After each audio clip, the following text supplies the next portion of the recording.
Good afternoon, everyone. My name is Olena Carbou, and on behalf of the Ukrainian think tank Liaison office in Brussels, I'm happy to welcome you on our common webinar on issues of fighting to Kremlin hybrid aggression, and I'm happy to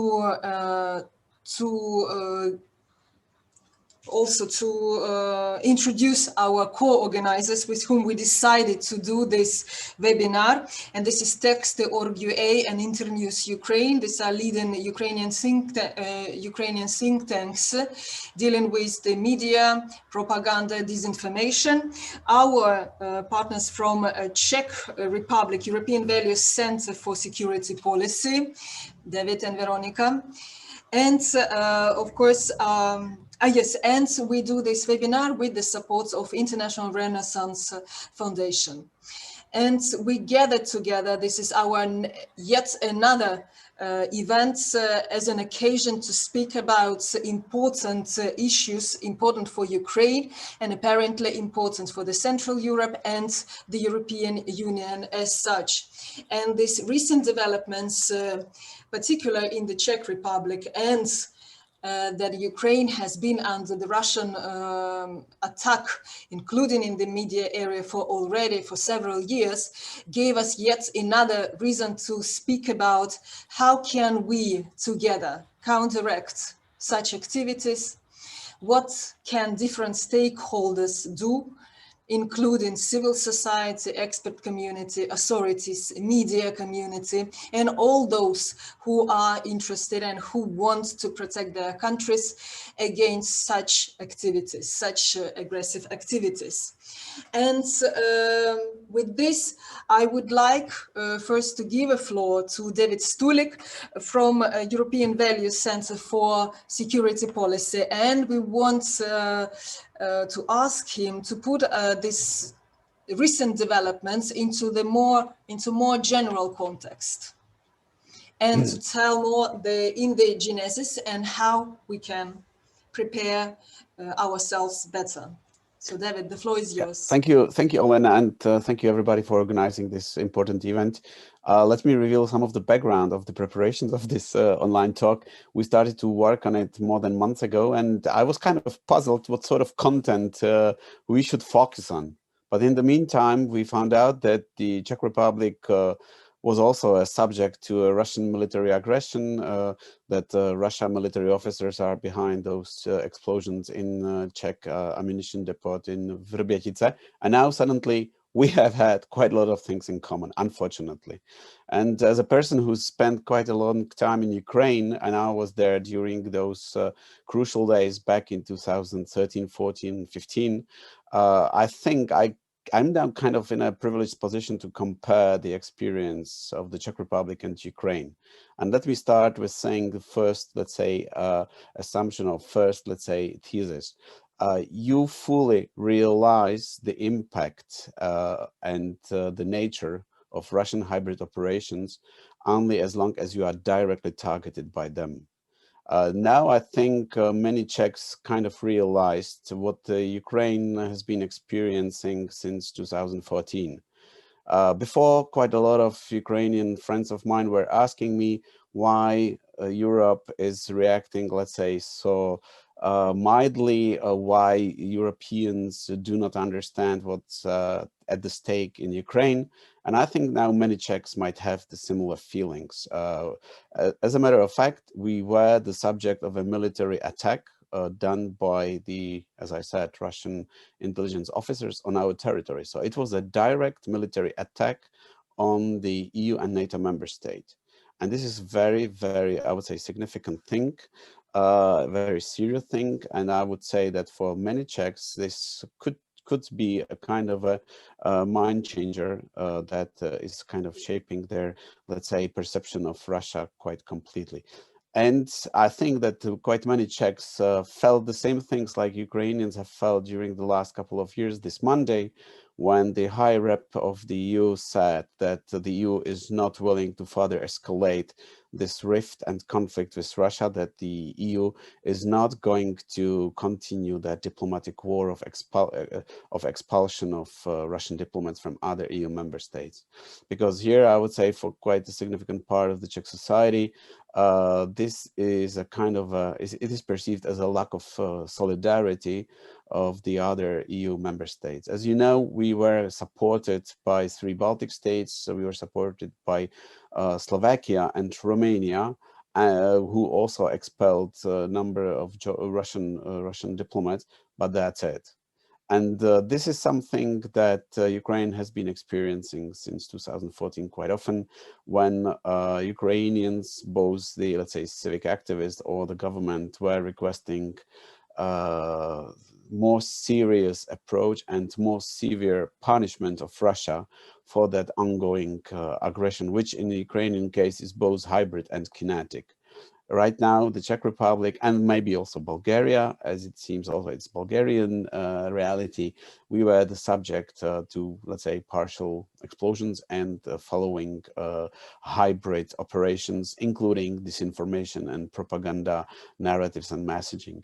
I'm very happy that we will have here Veronika, my colleague, who will present the narratives that Russian-linked, let's say, propagandists or disinformers have been using, and as you will see, they are very similar to the ones that were or have been used and implemented also in Ukraine. So I would say that the result of our, let's say, brainstorming when we were preparing this seminar, which ended up in the title Brothers and Sisters in Arms, shows quite a lot of things that we have in common. Unfortunately, Ukraine is not the NATO or EU member state, so Ukraine couldn't have counted on at least these, let's say, partial acts of solidarity that the Czech Republic experienced. But I think that putting the overall mosaic about the Russian hybrid operations abroad together with these small pieces, be it the Ukrainian case, be it the Czech, Georgian, Bulgarian cases, are altogether putting a kind of a broader perspective of what is happening, and it is disclosing a real nature of, I don't want to say Russia, but at least of the Kremlin regime and of the Russian state. I still do believe that we should distinguish between Russia, a Russian society, that despite the fact that they are very much shaped by the state's Russian official propaganda, and the Russian state on the other hand. But it's a topic for another discussion. So I will now just conclude here that indeed we are now kind of brothers and sisters in arms, and I hope that all together we will be able to find responses to these aggressive and assertive expressions of hybrid operations of the Russian Federation. Thank you, David. Thank you again for stressing that we are fortunate to cooperate, to continue our cooperation, but this is for unfortunate reasons. We need to call ourselves brothers and sisters in arms. And this is another case for to check also our solidarity and our common action. And here we come to our speakers, and we built our discussion today to present case studies of the countries who have been under attack recently or not recently, as in case of Ukraine. And we asked our speakers to say about what has been done, what is going on. I mean, what is the amount, what is the level of attacks, including in the media area, and also what is the response of each of the country has developed, and what different stakeholders are doing, can do more. And then also the purpose of this exercise is that what can each of us can learn from each other. And given that Ukraine is under this attack for a longer period of time, we give first floor to our colleagues from Ukraine, Petro and Volodymyr, to present where Ukraine is now. And then we move to the Czech Republic, Veronika, and also hopefully she will say also a couple of, because we know that your Kremlin watch is doing this monitoring, and hopefully you will say a couple of words about the region of Central Europe, which David already started to touch. And then hopefully we will go to Mrs. Ahonen to give us overview of the EU response as a whole to these recent developments, but also things which have been going on already for years. So this is my pleasure now, and before I give the floor to the speakers, very technical address again to our participants. Since we see you as active parts of our today's event, please put your questions, comments in the Q&A. I'm asking you to do it in Q&A window, which you see in your screens. And then speakers will be able to see, and I will be able to speak loud your questions. Please put them when the speakers are speaking, and then we will answer your comments and questions in the end of the event. So this is it from our side. Then I give the floor to Petro. Petro, the floor is yours, please. Hello. First, I'd like to thank for the opportunity to speak about such an important issue, and I'd like to present our case. As colleagues have stressed for a few times, Ukraine is under the constant attack, both military and informational. We in Texty monitor media environment regularly for the last 2 years, and we look for the directions of most important information attacks and narratives that Russian disinformation used to promote its policy and interests, both in Ukraine and neighboring countries. This spring, military tension on the border of Ukraine merged with informational operations. We've noticed that starting from the beginning of February, there was a growing number of materials about the escalation at the front line, shellings, and similar topics.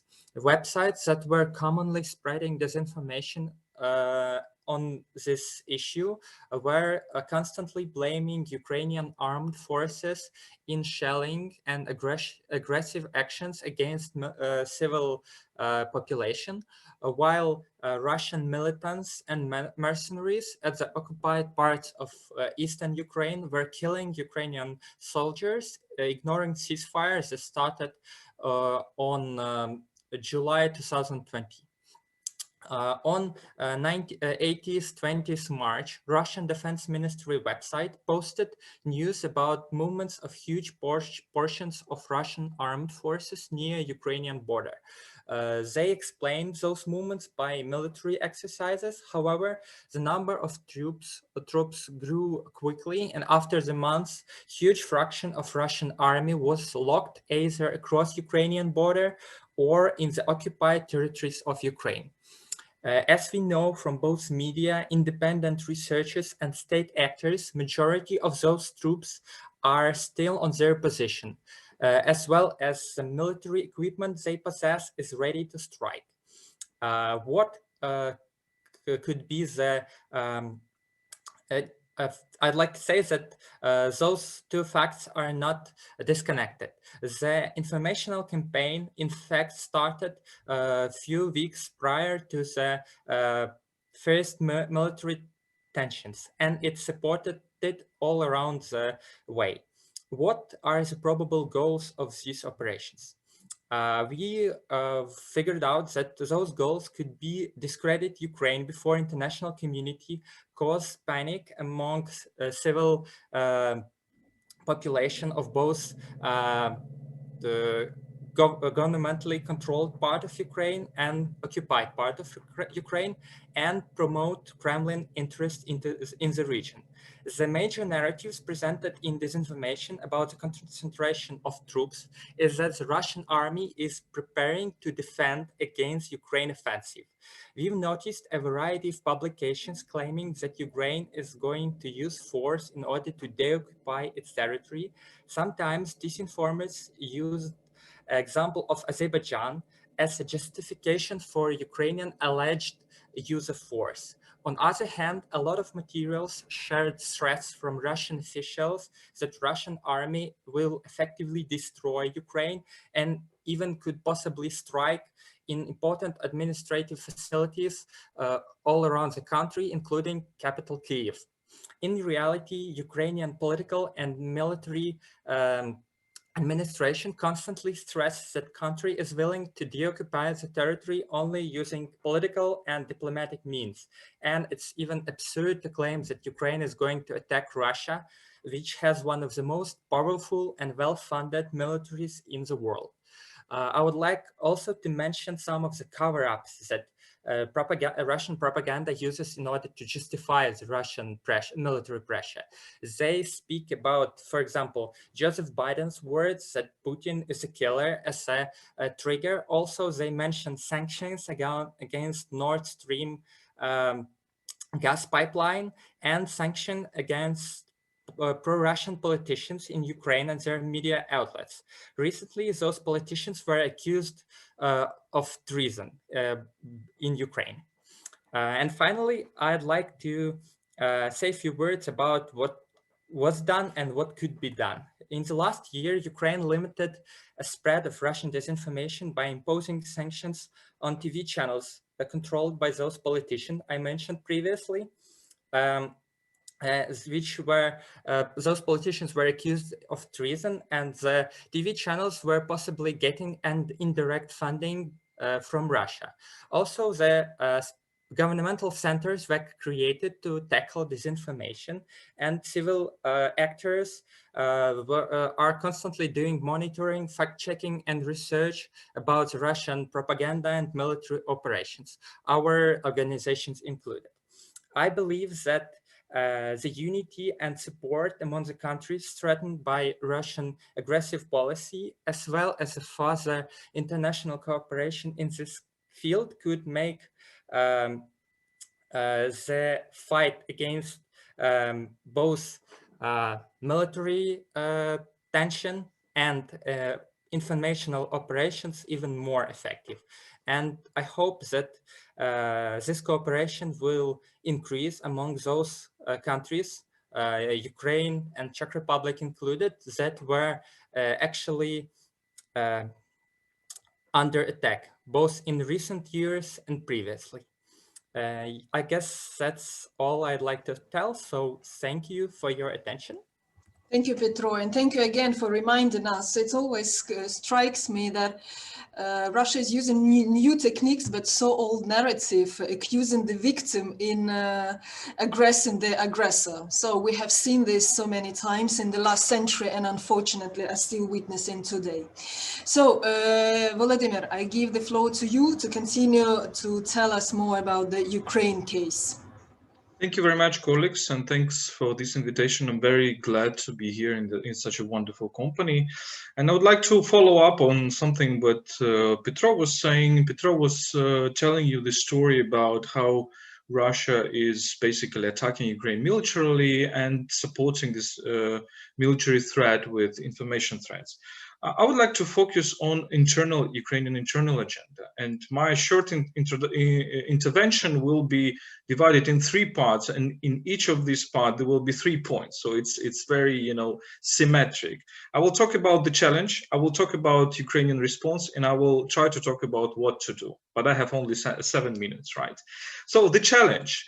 I think one of the key challenges of Russian hybrid threat is that it not only promotes the Russian narrative, the narrative of so-called Ruski Mir, Russian world, but it enters the matrix, the internal context of each given society, Czech Republic, France, EU, America, Ukraine as well. And it tries to kind of internalize its strategy into the minds of people themselves. You can call it, for example, reflexive control or something else.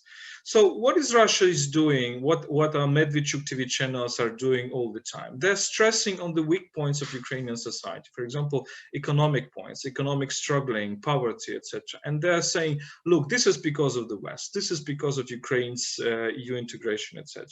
Therefore, if you want to develop economic economically, you need to renounce from the West. Therefore, at Internews-Ukraine, we are focusing so much on this analyzing of the so-called, what we call anti-Western propaganda.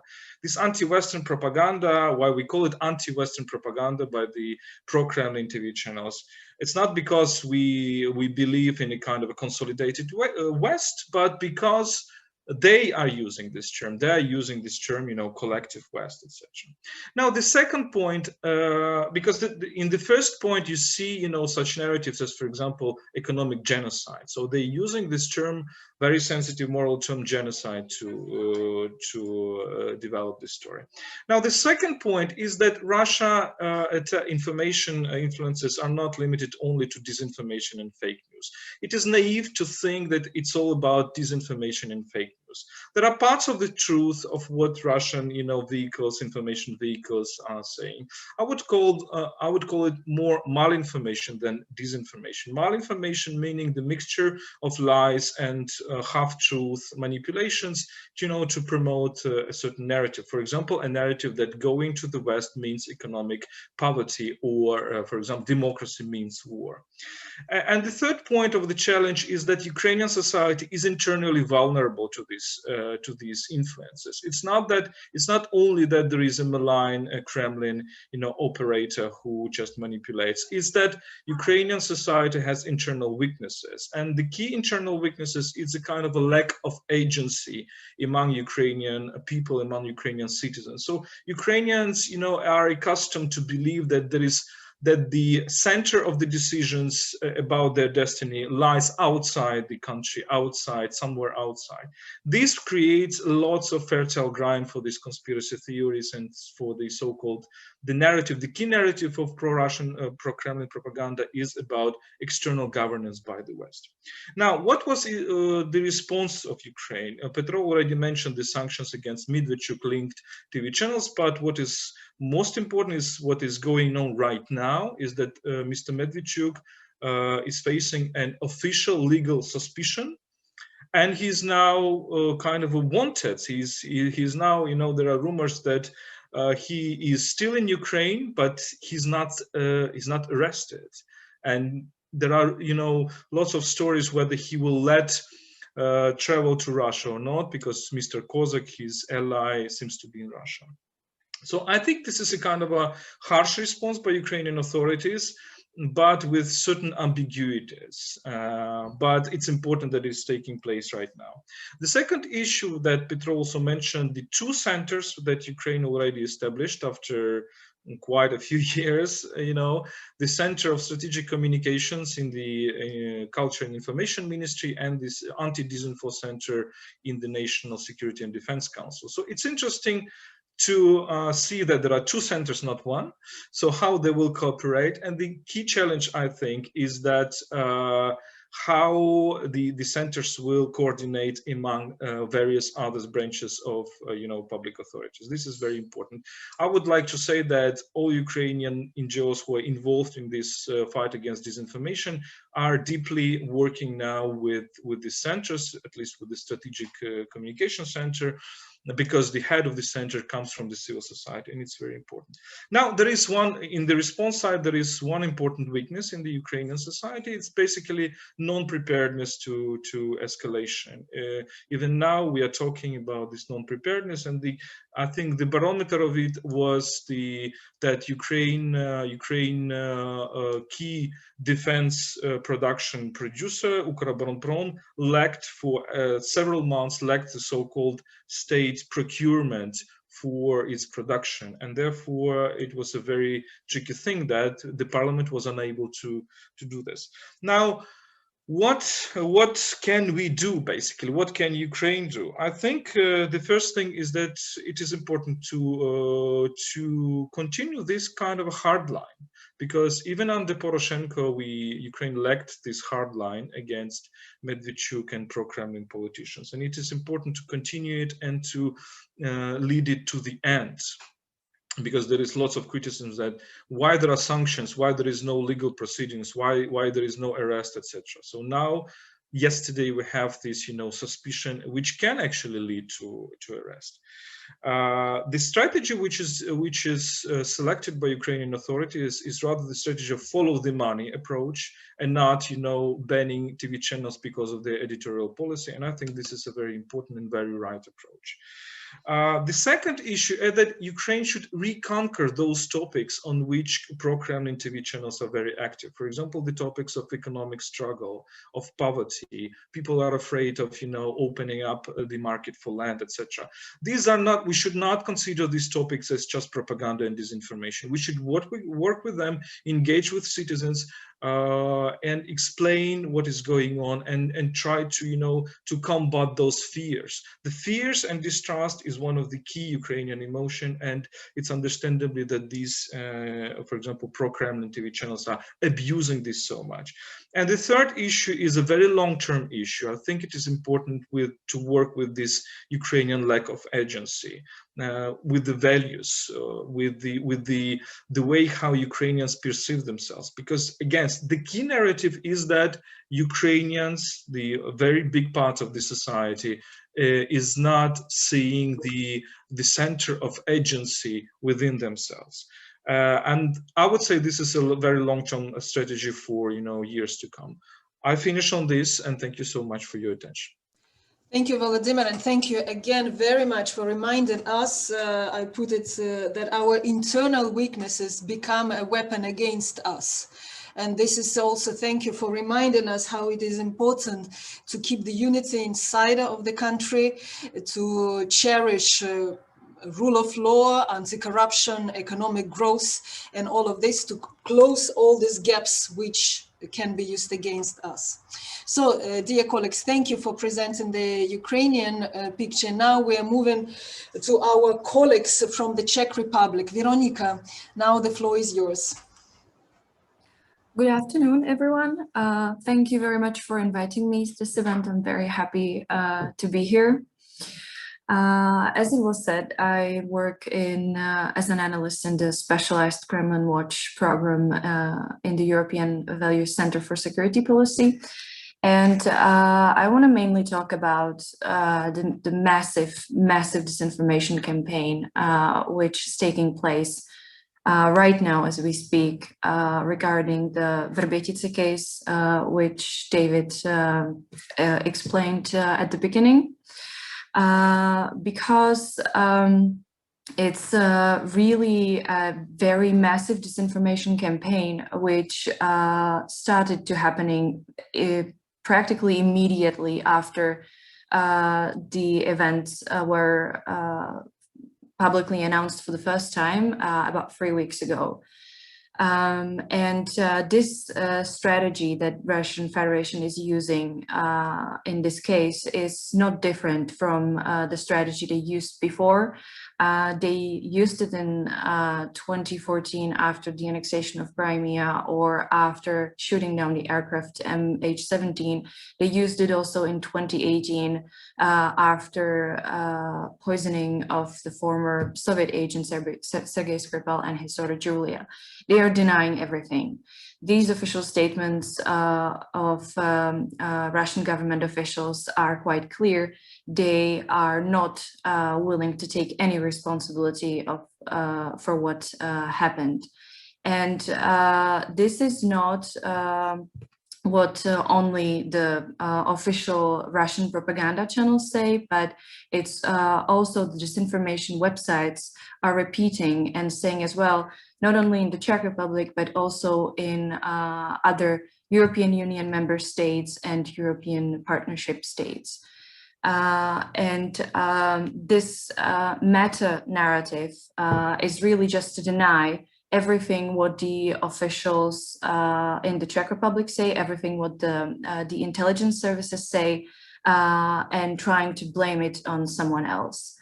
And these reasons and these other culprits from their point of view, this is what sort of crashes this meta-narrative into separate narratives, which then describe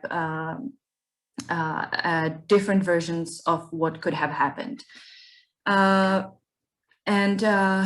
course, the first thing which has appeared on the Czech disinformation websites and also in the Russian official propaganda media, was that the United States is somehow responsible for what happened in the Czech Republic, that the Czech intelligence services are just is just puppet of American CIA.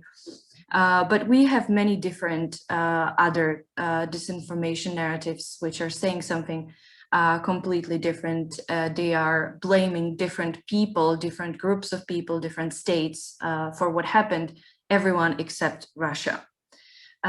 It's obviously because the main goal that Russia wants to achieve is not to convince people that what Russia says is truth.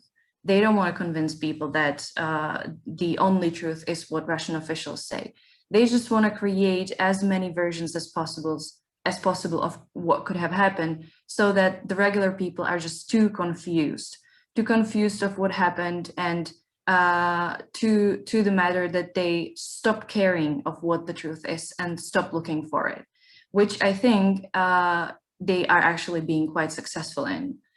And I must say that this particular case is actually very interesting because Czech Republic unfortunately has some politicians who are actually helping Russian propaganda to work this really well and successfully.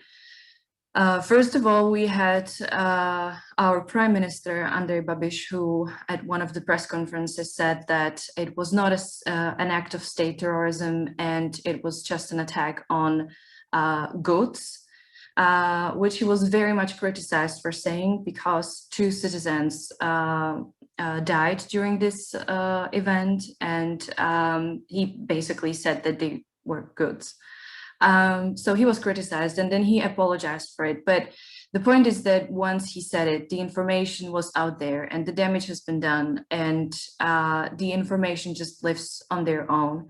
And Russian propaganda immediately used it, not particularly the part about to be it an attack on goods, but the first part saying that it was not an act of state terrorism, because this is something what they wanted someone would say out loud. And the fact that the Prime Minister of the country actually said it was very helpful for them, and it appeared in Russian media channels right immediately. He said it, and also the disinformation media in the Czech Republic repeated it.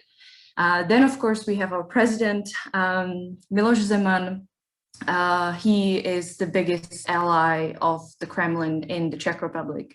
And once again, in this case, he sided with Russia.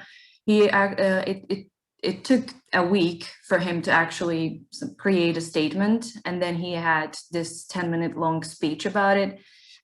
During these 10 minutes, he repeated a few lies and a few disinformation narratives.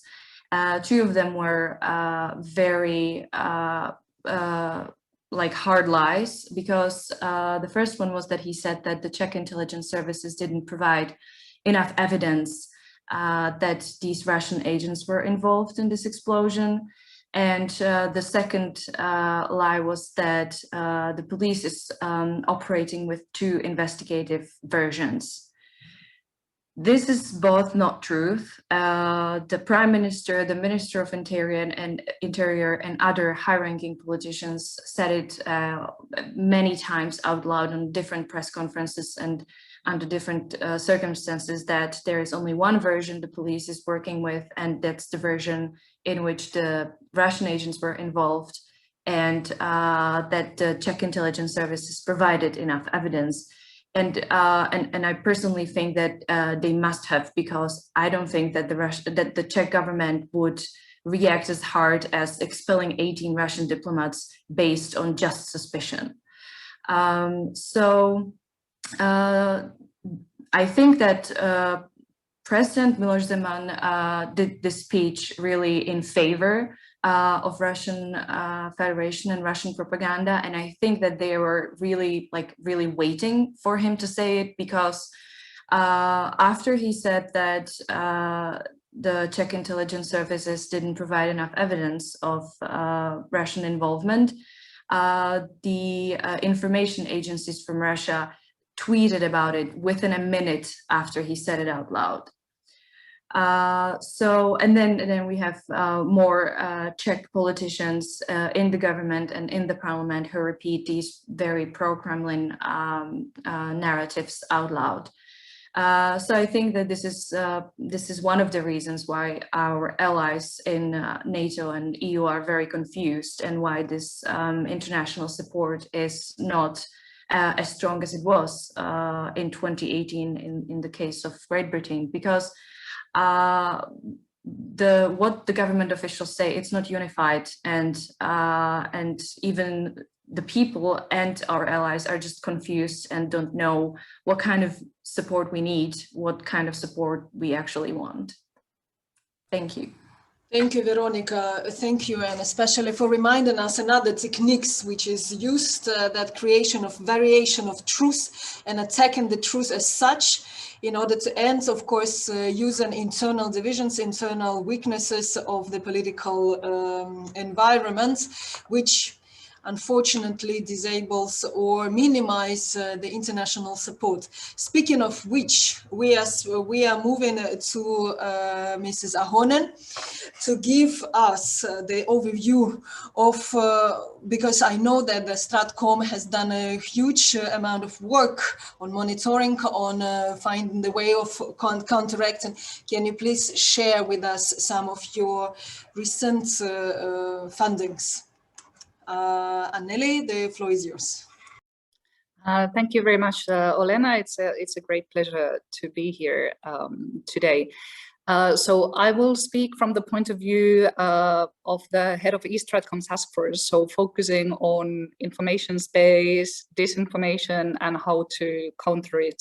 And I will not comment on the other general EU policy issues, because my job is to do Stratcom.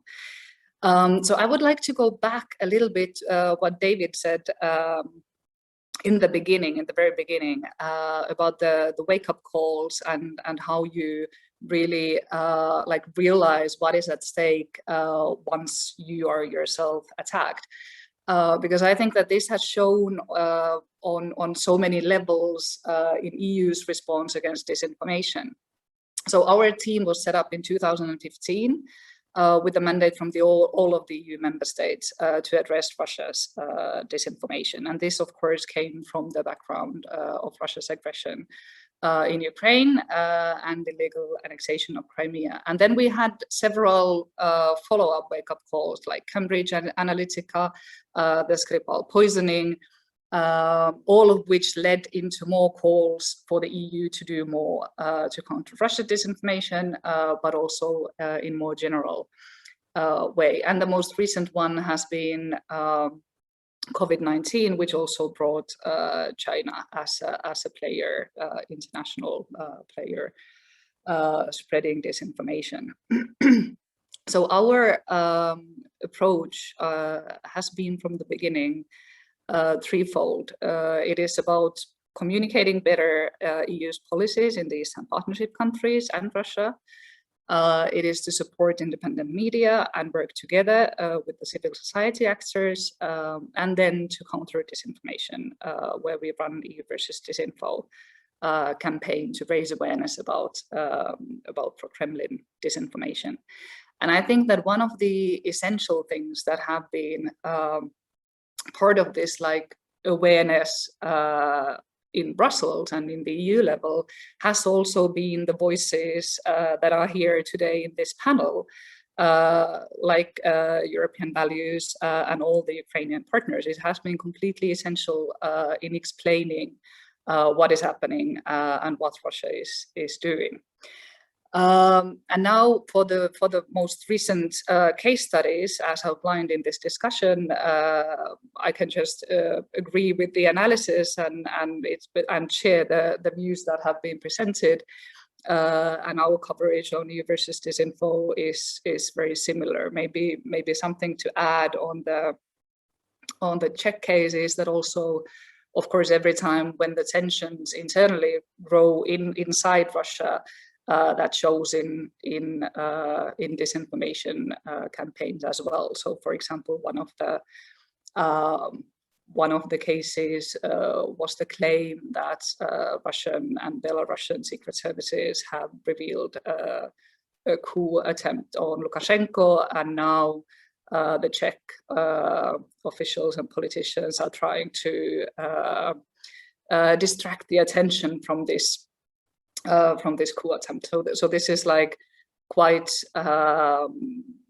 developed ways to manipulate especially the domestic Russian audiences with these type of stories. We have been strengthening our work, especially in the Eastern Partnership countries. We soon start translating our content into all of the Eastern Partnership languages.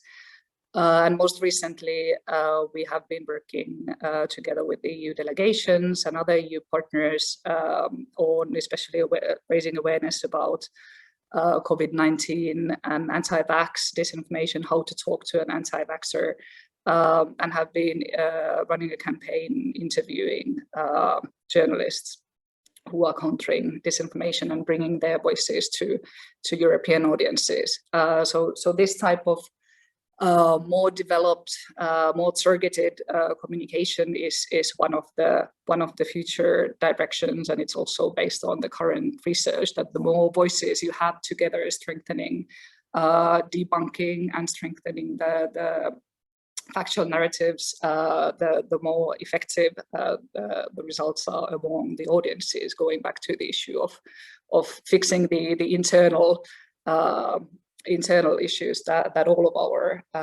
our countries have.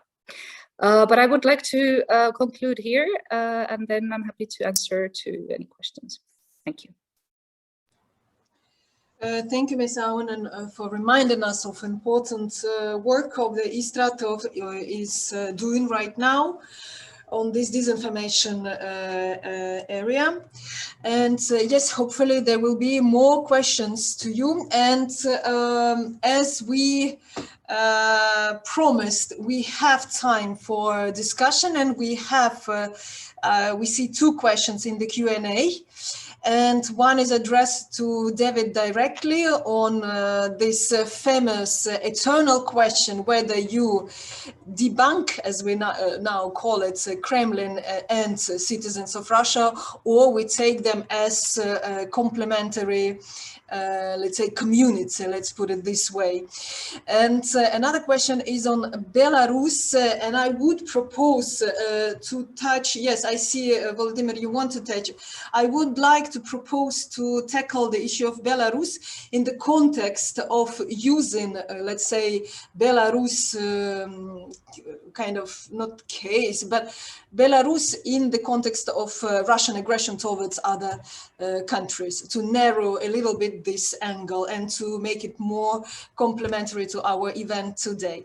And I also, please, because we have kind of more time, please, those of you who have already other questions, please don't hesitate to edit, and hopefully we will handle it as well. So David, I think I will give the floor to you first, and then to Volodymyr, to you. Mm-hmm. Yeah, I'm very grateful for that question from Taras Kujo.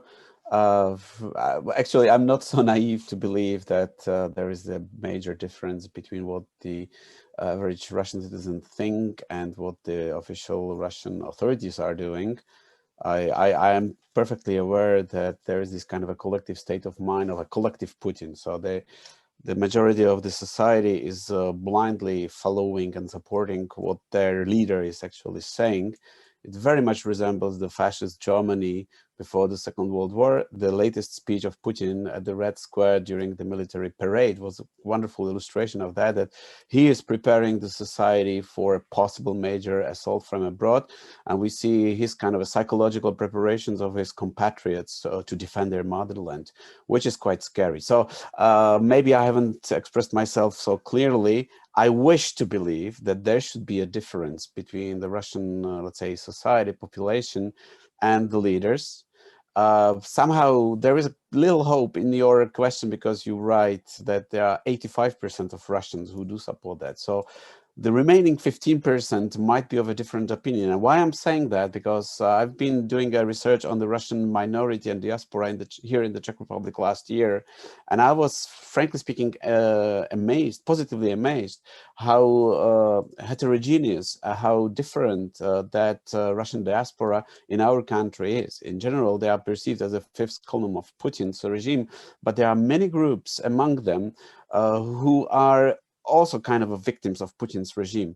They are the people, especially the young people, who do not agree with what their state is doing abroad. I even heard from a couple of them like asking for an excuse for all the things that Russian Federation is doing globally. And then it came as a no surprise when there was this kind of a so-called referendum in Russia about the constitutional amendments. And here in the Czech Republic, in 2 out of 3 electoral districts, the people rejected these amendments, and they were mainly young people, Russian citizens, who rejected this eternal ruling of Putin. So this is a kind of a hope. And why I started to make this difference, because during the last crisis was the Russian GRU officers committing that act of terrorism here on our territory, several Russian friends of mine kind of asked me, and even they mentioned it on Facebook and social media, ask for differentiating between them and the Russian state. And not surprisingly, the representative of Russian minority spoke at the large demonstration against President Zeman, and that lady officially condemned both Zeman and the fact that the Russian state is committing these acts abroad. So this is kind of a reason why I'm trying to make this distinction, knowing that most of the Russians back in Russian Federation are completely brainwashed. They are like zombies, and they do consume that propaganda from Russian media. But just let us imagine that suddenly that Russian propaganda is gone and the same Russian TV channels are suddenly broadcasting completely different messages. I would say that most of the Russians will be completely confused, but hopefully they haven't lost the rest of their critical thinking, and then they are kind of not lost cases, and that this kind of a collective Putin could be somehow squeezed out from their minds. Thank you.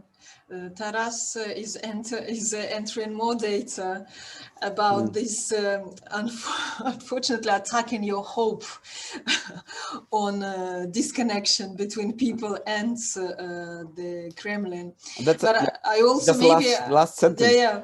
About Alexei Navalny. This is something that we have been telling here to the Czech politicians, to different Czech experts, that Navalny's opinions, also like Khodorkovsky, don't differ too much from the Russian state propaganda on such issues like Crimea. I mean, our center is always kind of promoting this kind of a sentence that Russian democracy ends there where the Ukraine national question starts.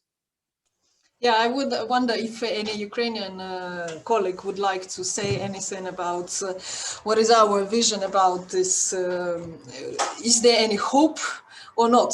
Is there unity, or there's still some gaps between the Kremlin and the people? But first, I give the floor to Volodymyr, right? To issue on Belarus. And also, please feel free to follow up on this issue. Yes, because it's... Well, obviously, I think Ukrainians are much more skeptical generally to Russian even opposition than some Western liberal circles. It's obvious why. And I recently wrote an article for Новое Время analyzing different stages of Russian so-called Westernism and showing that Russian Westernization from Peter the Great through Bolsheviks led historically to even more horrible totalitarianism. So we are very skeptical about Russian opposition, and On the other hand, I think another extreme is to identify all the Russians with the Kremlin. This is something that David was fighting against. I'm totally agree with this, but I would also be skeptical about this thought that 85% of Russians are just manipulated and zombies. I think this is kind of an internal political culture, Russian political culture, which doesn't see itself as a part of citizens, as a part of nation state, but rather citizens of an empire. An empire keeps extending. That's what Russian theoreticians of the Russian imperialism, like Mr. Dugin or others, are saying. Empire cannot just be stable within these borders. Empire is something that is expanding all the time. This is what is dangerous. Now to the Belarus question. We have a very interesting joint project with the European Values think tank, with David and with Veronika and Internews-Ukraine, which is called Belarus Watch. And I really advise you to look at it. We just published I think 4th issue, and tomorrow we'll be holding a public presentation. So look up at our websites, European Values and Ukraine Watch. We have, or Ukraine World. We have very interesting and very good Belarusian experts who are analyzing the Russian influences in Belarus in a very good English language. So check it up. What I can say is that, of course, after these protests, after these, big protests and big crackdown of these protests by Lukashenko regime, I think Lukashenko has lost whatsoever his kind of a position of mediator between Kiev and Moscow. So we're still talking about in terms of Minsk agreements, and let me remind that Minsk agreements have been able to be concluded in Minsk because of this kind of illusion that Lukashenko can serve as a kind of intermediary. I think he lost his status right now, and that what we could follow from Lukashenko's recent visit to Moscow, when he was acting as a subordinate, as a clear subordinate of Mr. Putin, as a kind of a part of his cabinet or something like that. Therefore, Ukrainians are very scared that Belarus can be a second front. That's something that you always can hear from Ukrainian, foreign ministry, defense ministry. Even today, as we are talking, the Ukrainian defense minister said that he does not exclude possible using the Belarus land as a kind of northern front. And let me remind that now Ukraine is, if the northern front is a threat, Ukraine will be just surrounded from the north, from the east, and from the south, from Crimea.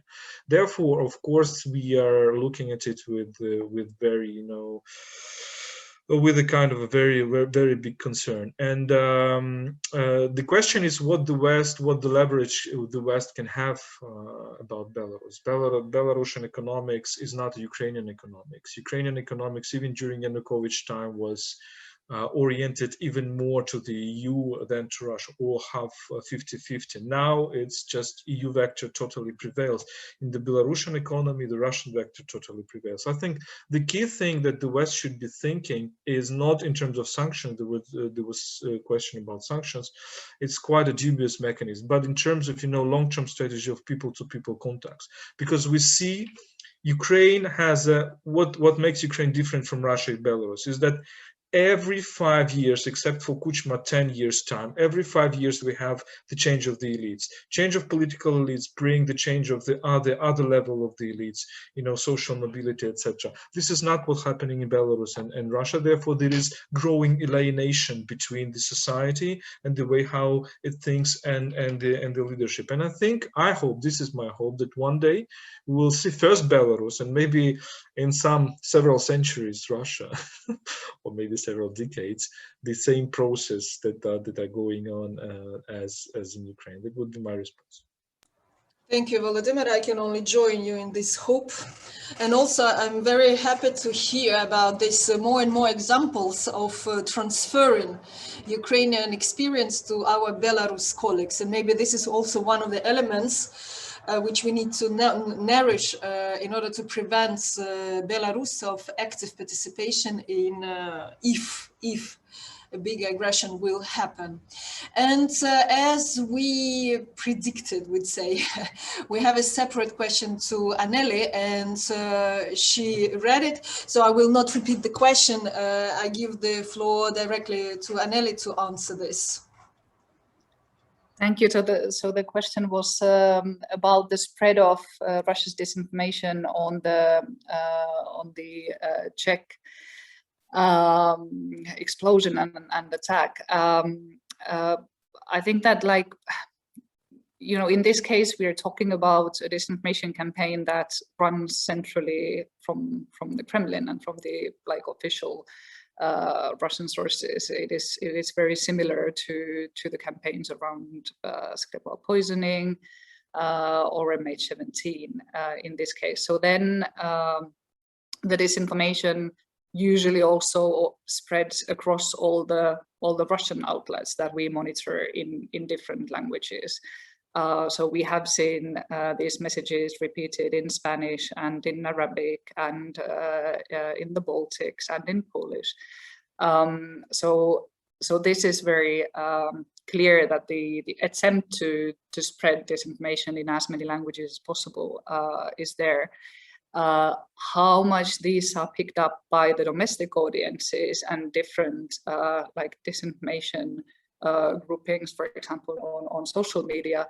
Right now, I don't have this information, and the domestic side of things is beyond our mandate. But I can share the link to our findings in the chat, so there you can also check the spread more clearly yourself. Thank you. Anneli, thank you.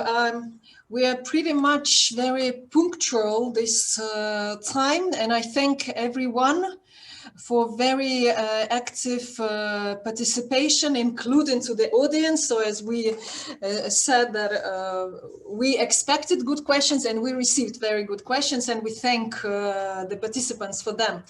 And what I can say, I will also give the floor to our co-organizers.